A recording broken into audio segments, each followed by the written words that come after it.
found out at about 10 weeks that she had anencephaly.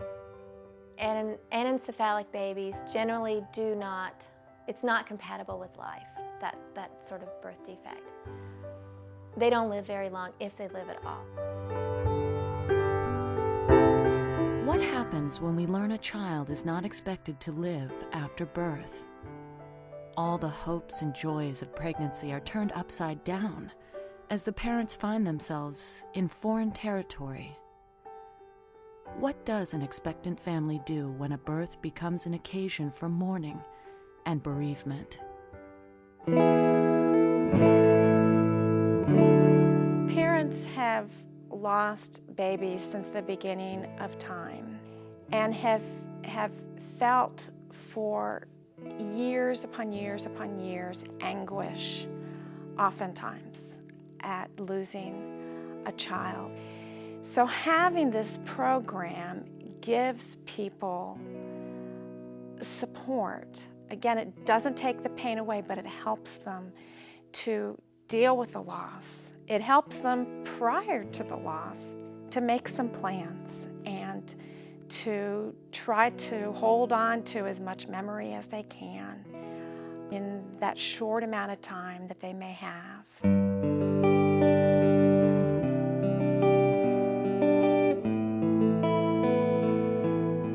This program serves a vital role in the community and for families who are experiencing a high-risk pregnancy where they have a fair certainty that the child won't survive very long after birth, because it goes beyond addressing just the physical needs of the mother and the child, but honors the psychological, emotional, social, and spiritual needs and feelings not only of the mother, but of the father and the children in the family and extended family as well.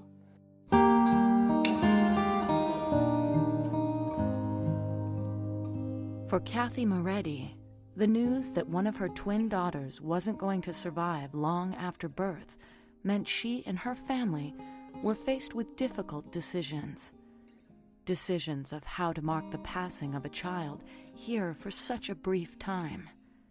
Decisions about how to remember. For me personally, it was very important to have something tangible of her to remember her by. And so because I had twins, that kind of helped the situation because there was double of everything, or at least that's what we tried to do. Obviously, pictures are very important because they help your memory, because over time your memory's going to fade.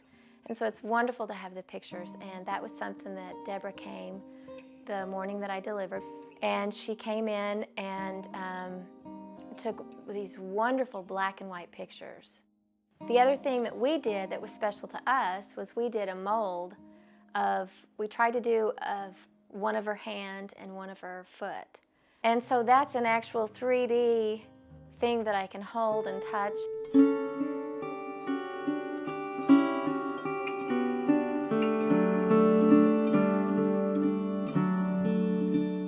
This program was created to help guide parents and family through one of the most difficult periods in life.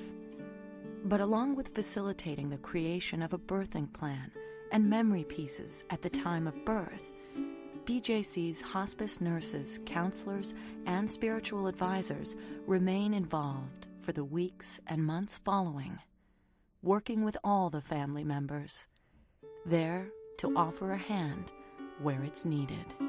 So with this program, you not only get the support prenatally before the birth to help the family plan and to anticipate the grief that they're going to feel, but you also get that follow-up for 2 years afterwards.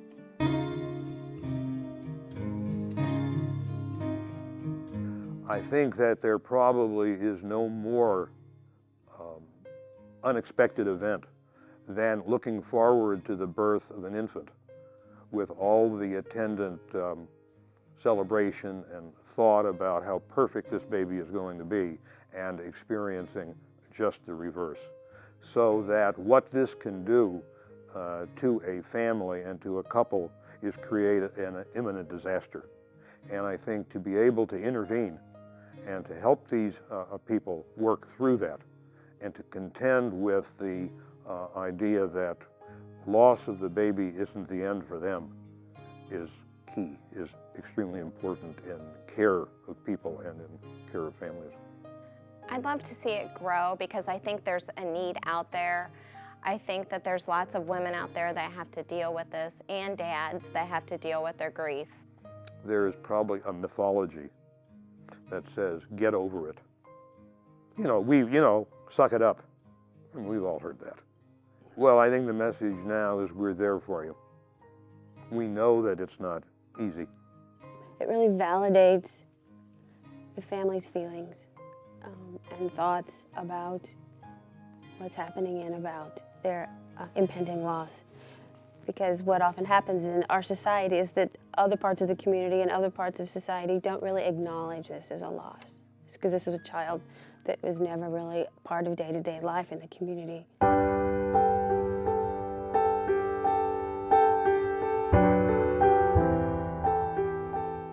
To have a professional there to help you that can come in and kind of lay it out for you and maybe even give you a checklist, really, because they give you the folder and it has the things in there, and they also go through it with you of things that you need to be thinking about or that you need to try to work on or get done.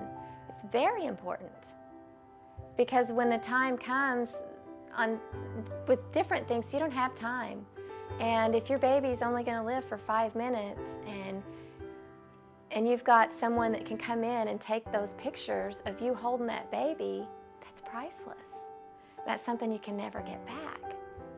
I think the thing that I think of is that a mom and a dad, they don't have to be alone in going through this excruciatingly painful time, probably one of the most painful times in their lives.